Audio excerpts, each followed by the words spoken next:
Hello and welcome everyone. स्वागत है आप सबका यूट्यूब के इस नए वीडियो में। और आज की वीडियो में हम बात करने वाले हैं कि हम स्टैक्स को कैसे लिंक लिस्ट के थ्रू इंप्लीमेंट कर सकते हैं।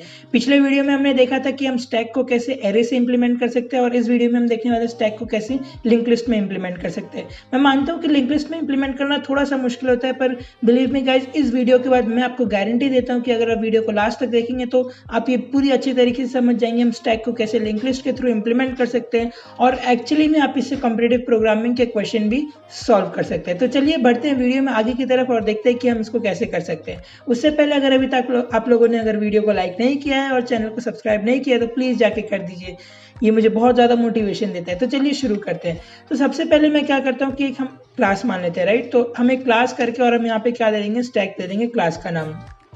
क्योंकि लास्ट वीडियो में हमने क्या देखा था कि एक स्टैक एक्चुअली में कैसे होता है कि अगर मैं बोलूँ कि मेरा एक स्टैक है तो वो एक एरे की तरह स्टोर हो रहा था। यहाँ पे एरे में कोई भी रैंडम वैल्यूज थे, ठीक है, कुछ भी इस तरीके से हमारे पास रैंडम वैल्यू थे, ठीक है ना। और हमने ये बात किया था कि ये जो लास्ट वाला वैल्यू होता है यही हमारा टॉप पॉइंटर होता है। क्योंकि आप एक स्टैक अगर देखें तो स्टैक में हम सिर्फ एक ही साइड से निकाल सकते हैं और एक ही साइड से डाल सकते हैं, राइट। तो हम उस साइड को हम ये वाला साइड मान रहे हैं, हमारा एंड वाला साइड। तो हमने क्या किया था, इसी साइड से निकाला था और इसी साइड से डाला भी था। तो इसमें भी हम वही सेम काम करेंगे, लेकिन इसमें फ़र्क क्या होगा कि इसमें हम एरे की तरह इस तरीके से मेमोरी में स्टोर नहीं करेंगे। यहाँ पे हम लिंक लिस्ट की तरह स्टोर करेंगे। मतलब कुछ इस तरीके से एक नोड होगा 2 और उसके बाद ये नोड पॉइंट कर रहा होगा किसी एक एलिमेंट को और फिर ये नोड पॉइंट कर रहा होगा किसी एक एलिमेंट को। तो इस तरीके से हम मेमोरी के अंदर स्टोर करने वाले, ना कि एरे की तरीके से, राइट। तो चलिए हम शुरू करते हैं। तो हमने यहाँ पे एक क्लास करके स्टैक मान लिया था। अब हम क्या करते हैं कि इसके अंदर एक कंस्ट्रक्टर मान लेते हैं, क्योंकि आप लोगों को पता होगा गाइज कि अगर क्लास का हमें कोई भी प्रॉपर्टी को इनिशियलाइज करना है तो हम उसको कंस्ट्रक्टर के अंदर ही इनिशियलाइज करते हैं। तो हम क्या करते हैं, यहाँ पे एक पहला वेरिएबल मान लेते हैं कि this dot top and this is equal to 0, ठीक है। तो टॉप मेरा वेरिएबल है जिसका इनिशियल वैल्यू 0 नहीं नल मान लेते हैं, क्योंकि अब हमारा ये क्या होने वाला है, नोड होने वाला है, राइट। तो नोड को हम हमेशा नल से इनिशियलाइज करते हैं और जब भी एरे इनिशियलाइज करना होगा या कोई वेरिएबल इनिशियलाइज करना होगा तो उसको हम 0 देके इनिशियलाइज कर सकते हैं। तो टॉप को हमने नल मान लिया और इसके बाद हम एक और प्रॉपर्टी ले लेते हैं कि दिस डॉट लेंथ, ठीक है ना। तो लेंथ हमारा एक और प्रॉपर्टी होगा और इसको मैं इनिशियली 0 सेट कर देता हूँ, ठीक है ना। जैसे जैसे हम अपना नया नया नोड ऐड करते जाएंगे वैसे वैसे हम लेंथ को भी क्या करते जाएंगे, प्लस करते जाएंगे, राइट। तो चलिए ये हो गया हमारा एक्चुअली स्टैक डिफाइन। अब हम क्या करते हैं कि स्टैक को थोड़ा सा बाहर कॉल भी कर लेते हैं। तो मैं क्या करता हूँ कि कॉन्स्ट और माई स्टैक बोल के एक वेरिएबल ले लेता हूँ, माई स्टैक। और my stack this is equal to, हम क्या करेंगे, न्यू, और यहाँ पे कर देंगे स्टैक, राइट। तो हमें my stack equal to new stack, जैसे मैं ये काम करूंगा और यहाँ पे इसके कंस्ट्रक्टर को कॉल करूंगा तो आप देख सकेंगे कि ये जो क्लास है ये क्लास का एक ऑब्जेक्ट हमारे पास आ चुका है। अब हम इस ऑब्जेक्ट से क्या कर सकते हैं, कोई भी फंक्शन को कॉल कर सकते हैं क्लास के अंदर। तो हम सबसे पहला फंक्शन क्या देखने वाले हैं, हम पहला फंक्शन देखने वाले हैं अपेंड के बारे में। तो अपेंड मतलब क्या होता है कि हमें स्टैक में क्या करना है, एक नए वैल्यू को डालना है। बट बिलीव मी गाइस, यहाँ पे आप देखिए हम यहाँ पे लिंक लिस्ट से करने वाले हैं, स्टैक को एरे से नहीं करने वाले, ठीक है। तो हम जब यहाँ पे न्यू नोड को डालेंगे तो हम सबसे पहले क्या करेंगे, हमें एक न्यू नोड बनाना पड़ेगा। ये एरे हम होता तो एरे बहुत ज़्यादा आसान होता था, हम सिंपली एक एलिमेंट होता था और एलिमेंट को हम इंसर्ट कर देते थे। लेकिन जब कभी भी लिंक लिस्ट आएगा तो लिंक लिस्ट में आपको एक नया नोड बनाना बहुत ज़्यादा ज़रूरी है। तो उसके लिए मैं क्या करता हूँ कि एक क्लास मान लेता हूँ, एक नया नोड के लिए एक नया क्लास मान लेता हूँ, क्लास नोड। हालांकि आप ये इसके अंदर भी बना सकते हैं बट मैं इसके अंदर नहीं बना रहा क्योंकि ये कोड बहुत ज़्यादा गंदा लगेगा। तो क्लास नोड और यहाँ पे मैं इस तरीके से देकर और यहाँ पे हम सिर्फ इसका कंस्ट्रक्टर लिख के और इसके अंदर जो भी प्रॉपर्टी होगा उसको इनिशियलाइज कर देते हैं, राइट। तो सबसे पहला प्रॉपर्टी क्या होगा नोड का, हमारे पास होगा वैल्यू, क्योंकि जो नोड होगा नोड का एक वैल्यू होगा, ठीक है। और इस वैल्यू को इनिशियली मैं डेटा के बराबर रख देता हूँ। डेटा क्या होगा, डेटा हमारा वेरिएबल होगा जो हमें पास किया जाएगा कुछ इस तरीके से, राइट। मतलब जैसे कि मैं अभी आपको थोड़ी देर में आपको ये समझा दूंगा कि ये डेटा हमारे पास कहाँ से आ रहा होगा। तो वैल्यू डेटा, और हम एक और प्रॉपर्टी रखेंगे जिसका नाम होगा नेक्स्ट, और इसको हम इनिशियली क्या कर देंगे, नल कर देंगे, ठीक है। तो equal to null, I think यहाँ पे ये इक्वल टू होना चाहिए, मैंने कोलन दे दिया। तो जो वैल्यू है उसका डेटा रख देंगे और जो नेक्स्ट है उसको हम नल कर देंगे। यहाँ पे नेक्स्ट को नल करना बहुत ज़्यादा ज़रूरी है क्योंकि गाइज यही हमें बताता है कि ये एक नोड की तरह है। अगर हम नेक्स्ट को 0 कर देंगे तो ये मतलब नॉर्मल इंटीजर वेरिएबल टाइप्स हो जाएगा, बट हमें जैसे इसको नल किया तो ये एक्चुअली में अब नोड बन चुका है, राइट। अब मैं आपको दिखाऊंगा अपेंड फंक्शन। तो बेसिकली अपेंड फंक्शन में हम क्या करेंगे, इसको बाहर से कॉल करेंगे। अगर मैं बोलूँ कि माई स्टैक और डॉट अपेंड, हमने इसको कॉल किया, राइट। अब हमें क्या करना है कि हमें एक वैल्यू पास करना पड़ेगा कि हमें किस वैल्यू को अंदर अपेंड करना है, मतलब किस वैल्यू को स्टैक के अंदर डालना है। तो मान लेता हूँ कि इनिशियली मेरे को 1 डालना है स्टैक के अंदर, राइट। तो जैसे मैंने 1 यहाँ पे किया तो 1 को यहाँ पे पास करना है, मतलब अगर मैं यहाँ पे डेटा लिख दूँ तो जैसे मैंने 1 लिखा तो यहाँ डेटा में भी क्या आ जाएगा, 1 आ जाएगा। ठीक है, अब हमें इस डेटा को नए नोड में इंसर्ट करना है। तो अब हमारा जब नया नोड बन चुका है तो हम क्या कर सकते हैं, इसको कॉल कर सकते हैं। तो हम कॉल करने के लिए कॉन्स्ट हम अब ऐसा लिख सकते हैं माई नोड। तो हम एक अपना नोड बना रहे हैं, माई नोड इक्वल टू न्यू, और इस क्लास का नाम क्या है, नोड है। तो हम जैसे इस क्लास को कॉल करेंगे वैसे ही हमारा एक नया नोड बन के तैयार हो जाएगा। लेकिन अब इस क्लास के अंदर जो कंस्ट्रक्टर को हमने कॉल किया, आप देख सकते हैं कंस्ट्रक्टर और ये पैरेंथेसिस है। तो यहाँ पे हमने जो कंस्ट्रक्टर को कॉल किया है, इस कंस्ट्रक्टर के अंदर हमें क्या करना पड़ेगा, डेटा को पास करना पड़ेगा। मतलब हुआ कि आप एकदम अच्छे से समझिए गाइस, यहाँ पे जो 1 था ये 1 गया डेटा के अंदर, मतलब डेटा में अब क्या गया, 1 आ गया। और फिर ये डेटा को हमने यहाँ पे पास किया डेटा बन के। ठीक है, और ये डेटा को जब हमने यहाँ पास किया तो ये एक्चुअली ऊपर चला गया, राइट, क्योंकि हमने ऊपर वाले कंस्ट्रक्टर को कॉल किया है। तो यहाँ पे आ गया और ये यहाँ पे इंसर्ट हो चुका है। तो यहाँ पे 3-4 स्टेप का प्रोसेस है, लेकिन बहुत ज़्यादा आसान है गाइस। तो यहाँ पे हमारा नोड बन चुका है। अब हमें क्या करना है, एक्चुअली अपेंड करना है। तो अपेंड करने के लिए हम क्या कर सकते हैं, सबसे पहले तो हम एक चेक लगा देंगे कि हमें ये चेक करना पड़ेगा कि जो हमारा स्टैक है वो एम्प्टी है या वो भरा हुआ है। अगर वो एम्प्टी होगा तो हम सिंपल क्या कर सकते हैं, डायरेक्टली उसको पुश कर सकते हैं। तो मैं सबसे पहले क्या करूँगा कि यहाँ पे एक चेक लगा दूंगा कि इफ़, और हम लिख देंगे कि दिस डॉट लेंथ, हमारा लेंथ करके एक एलिमेंट था, और मैं अगर ये लिख दूंगा कि इक्वल इक्वल 0, और हमने अगर लेंथ को इक्वल इक्वल 0 कर दिया, आप देख सकते हैं यहाँ पे हमने लेंथ को डिफाइन कर रखा था और इसको इनिशियली 0 रखा था। तो अगर ये लेंथ इक्वल इक्वल 0 है, मतलब अभी हमारा कोई एलिमेंट नहीं है स्टैक के अंदर। तो अगर ऐसा काम होता है तो हमें क्या करना पड़ेगा कि जो टॉप पॉइंटर है उसी को हमारा न्यू नोड असाइन कर देना पड़ेगा, क्योंकि दिस डॉट टॉप, और यही होगा हमारा क्या, न्यू नोड। क्योंकि जैसा कि हमने एग्जांपल में देखा था कि अगर मैं यहाँ पे कमेंट करके एक एरे आपको बना के दिखा दूँ कि यहाँ पे हमारे पास कुछ रैंडम डेटास थे, लाइक दिस और लाइक दिस, ठीक है ना। और हमने क्या देखा था कि ये हमारा टॉप पॉइंटर है, मतलब जो लास्ट एलिमेंट होगा वो हमारा टॉप पॉइंटर है। तो इनिशियली यहाँ पे क्या हो रहा है कि यहाँ पे कोई भी एलिमेंट नहीं है, मतलब कुछ इस तरीके से। तो टॉप पॉइंटर अभी क्या है, नल है। आप देख सकते हैं यहाँ पे टॉप पॉइंटर को हमने नल डिफाइन कर रखा है।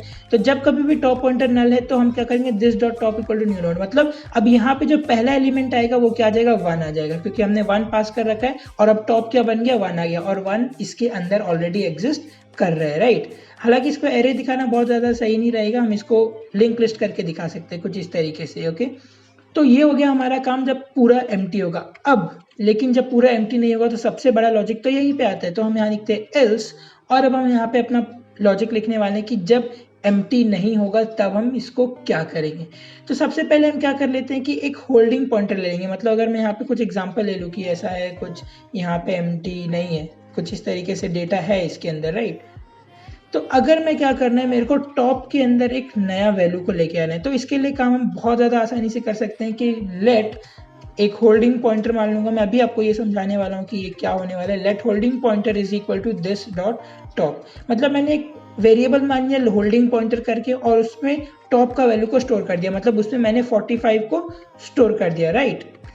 अब इसके बाद हम क्या करेंगे कि this dot top is equal to new node, मतलब हमने 45 को स्टोर कर दिया और अब हमने क्या किया, न्यू नोड में, मतलब जो टॉप है उसमें न्यू नोड एंटर कर दिया। जैसे कि अगर मैं मान लेता हूँ कि यहाँ पे मैंने अगर इसको एक बार और कॉल कर दिया, जिसे कॉपी करके मैं यहाँ पेस्ट कर दूँ और यहाँ पे मैं लिख दूँ कि ये है 2, अब मेरे को 2 इंसर्ट करना है। तो मैंने यहाँ पे जैसे 2 कॉल किया तो अब जो 45 है ये 45 क्या हो जाएगा, 2 से रिप्लेस हो जाएगा, राइट, क्योंकि हमने क्या किया, टॉप को क्या बना दिया, 45 बना दिया है। तो ये हमारा एक्चुअली में काम हो जाता है। लेकिन गाइज आपको ये समझना पड़ेगा कि यहाँ से 45 गायब हो चुका है, बट 45 गायब तो होना नहीं चाहिए। तो हमें क्या करना पड़ेगा, 2 के नेक्स्ट पॉइंटर में क्या करना पड़ेगा, 45 को लेकर आना पड़ेगा। तो उसके लिए हम क्या करेंगे कि न्यू नोड डॉट नेक्स्ट, और 45 को आपको याद होगा कि 45 को हमने किस में स्टोर किया था, होल्डिंग पॉइंटर में स्टोर कर रखा था। तो हम यहाँ पे क्या करेंगे, new node dot next is equal to क्या कर देंगे, यहाँ पे होल्डिंग पॉइंटर लिख देंगे। तो जैसे मैंने ये काम किया तो अब 2 के बीच में यहाँ पे क्या आ जाएगा, एक 45 करके वेरिएबल या डेटा यहाँ पे इंसर्ट हो जाएगा, राइट। तो ये हो जाता है हमारा अपेंड करने का लॉजिक, और ये गाइस लॉजिक पूरी तरीके से वैलिड काम करेगा। हम यहाँ पे क्या कर सकते हैं, this dot length is equal this dot length, और हम इसको क्या कर सकते हैं, प्लस प्लस कर सकते हैं इनकेस अगर हमें लेंथ भी चेक करना हो। तो मैं पहले आपको इसको रन करके दिखाता हूँ और उसके बाद में आपको रिमूव भी दिखाऊंगा कि हम लिंक लिस्ट में कैसे रिमूव कर सकते हैं। तो अगर मैं इसको ऑन कर दूँ तो यहाँ लिख रहा है value is not defined, okay, तो यहाँ पे हमें लिख रहा है कि वैल्यू इज नॉट डिफाइंड, क्योंकि जैसा मैंने आपको बताया था कि क्लास के अंदर हमें अगर कोई भी चीज़ को इनिशियलाइज करना होगा तो हमें दिस कीवर्ड का यूज़ करना पड़ता है, क्योंकि this refers to the class. तो दिस डॉट वैल्यू डेटा और दिस डॉट नेक्स्ट नल। अब आ जाएगा new node is not defined. Okay, तो हमने क्या किया है, new node is not defined.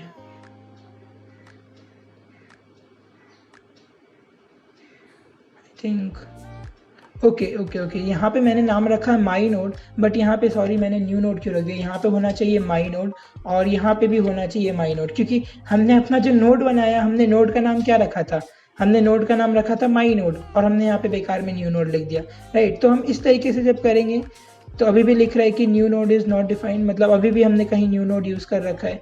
तो ये रहा हमारा न्यू नोड, तो इसको भी हम माई नोड कर देते हैं, ठीक है। तो जैसे ही मैंने ये काम किया, आप देखिए हमारा प्रोग्राम रन हो चुका है विदाउट एनी एरर्स। बट अभी आपको कुछ डेटा दिख नहीं रहा होगा क्योंकि हमने अभी तक कहीं पे प्रिंट नहीं किया है। तो हम क्या कर लेते हैं कि टॉप को प्रिंट कर देते हैं। तो प्रिंट करने के लिए हम सिंपल सा एक फंक्शन लिख लेते हैं कि डिस्प्ले फंक्शन, ठीक है। और डिस्प्ले करके हम इसके अंदर क्या लिखेंगे कि console.log और इसके अंदर मैं क्या डिस्प्ले कर दूंगा कि दिस डॉट टॉप, मतलब हमारा टॉप में जो भी वेरिएबल है वो हमें प्रिंट करके दिखा दे, एकदम एज सिंपल, ठीक है। तो मैं यहाँ पे क्या करता हूँ कि माई स्टैक और उस डिस्प्ले फंक्शन को कॉल कर लेता हूँ।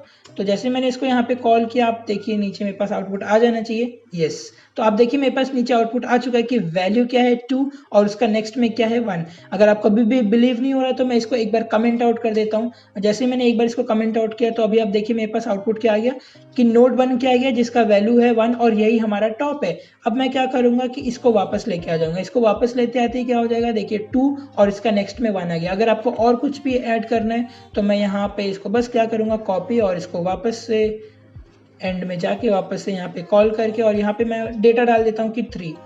तो जैसे मैंने ये काम किया, अब देखिए अब हमारा टॉप बन चुका है 3, वैल्यू हो गया है 3 और उसके बाद हो गया 2 और उसके बाद हो गया 1। तो गाइज इसी तरीके से हम बहुत सारे डेटा को इंसर्ट कर सकते हैं, मतलब इनफाइनाइट नंबर ऑफ डेटा, जितना आपका मर्जी हो।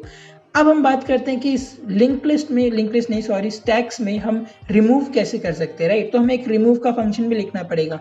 तो सबसे पहले मैं क्या करता हूँ, यहाँ पे एक रिमूव का फंक्शन लिख लेता हूँ कि रिमूव, ठीक है, रिमूव का स्पेलिंग और ये हो गया रिमूव।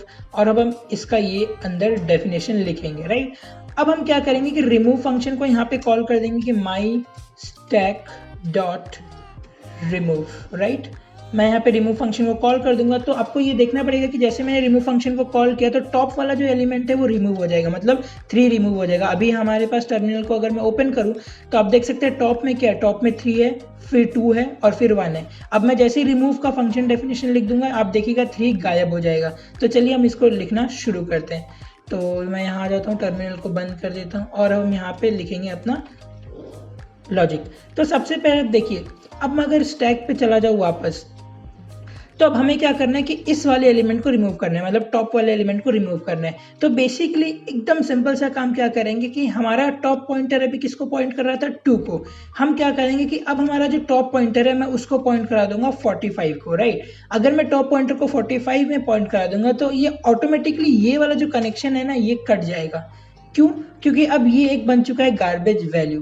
तो हमें बस इतना सा काम करना है कि जो हमारा टॉप पॉइंटर है उसको 2 नहीं 45 में पॉइंट कराना है, मतलब एक पहले वाले में पॉइंट कराना है, राइट। तो इसका काम बहुत ज़्यादा आसान है गाइस। तो देखिए अगर मैं यहाँ पे आ जाऊँ और रिमूव में अभी मैं क्या करता हूँ कि एक न्यू टॉप करके वेरिएबल मान लेता हूँ कॉन्स्ट, और यहाँ लिख देता हूँ न्यू और यहाँ लिख देता हूँ टॉप, क्योंकि अब हमारा न्यू टॉप क्या होने वाला है, 45 होने वाला है।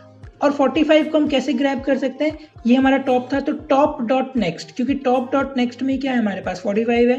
तो new top is equal to मैं क्या करूंगा कि दिस डॉट टॉप, मतलब दिस डॉट टॉप में क्या है 2 है। अगर मैं लिखूंगा यहाँ पे डॉट नेक्स्ट, तो जैसे मैंने this dot top dot next लिखा तो यहाँ पे मेरे पास क्या आ गया 45 आ गया। अब न्यू टॉप हमारा 45 हो चुका है गाइस। तो बट अब हमें इसको प्रोग्राम को बताना भी पड़ेगा कि ये हमारा न्यू टॉप है। तो हम क्या करेंगे, सिंपली दिस डॉट टॉप, मतलब अब हमारा जो टॉप वेरिएबल था उसको हम अपडेट कर देंगे। अब हम बोलेंगे कि जो हमारा टॉप वेरिएबल है कि वो न्यू टॉप से अपडेट हो जाए। तो मैं यहाँ पे लिख दूंगा न्यू टॉप। तो जैसे मैंने this dot top equal to new top लिखा, आप देख सकेंगे कि मेरा जो आंसर है वो आ जाएगा। मैं क्या करूँगा यहाँ पे दिस डॉट लेंथ को भी माइनस कर दूंगा, इन केस अगर आपको लेंथ भी चेक करना हो तो मैं दिस डॉट लेंथ माइनस कर दूंगा। और अब देखिए मैं जब जैसे टर्मिनल को फायर करूँगा कि ये 3 गायब हो चुका होगा। तो मैंने यहाँ टर्मिनल को फायर किया। आप देखिए यहाँ पे जो हमारा नोड है वैल्यू 2 और नोड है यहाँ पे वैल्यू 1। आप देख सकते हैं कितनी आसानी से 3 गायब हो चुका है, राइट। तो बस ये एकदम 2 लाइन का लॉजिक होता है एक्चुअली। अगर आपको इतना सा समझ में आ गया तो बिलीव मी गाइस स्टैक्स पूरा खत्म हो जाता है। बिल्कुल यही है स्टैक्स, और इससे ज़्यादा हमें कुछ भी नहीं करना पड़ता है। तो इस वीडियो के लिए बस इतना ही, और अगले वीडियो में हम बात करने वाले हैं कि हम क्यू को कैसे लिंक लिस्ट से इम्प्लीमेंट करने वाले हैं, और वो बहुत ज़्यादा इंटरेस्टिंग होने वाला है गाइस। तो तब तक के लिए आप इस चैनल को सब्सक्राइब कर दीजिए और आप बेल नोटिफिकेशन को भी ऑन कर दीजिए, ताकि आप मेक श्योर करें कि आप अगले वीडियोज़ को मिस ना करें। तब तक के लिए मैं चलता हूँ, bye bye, peace, happy coding.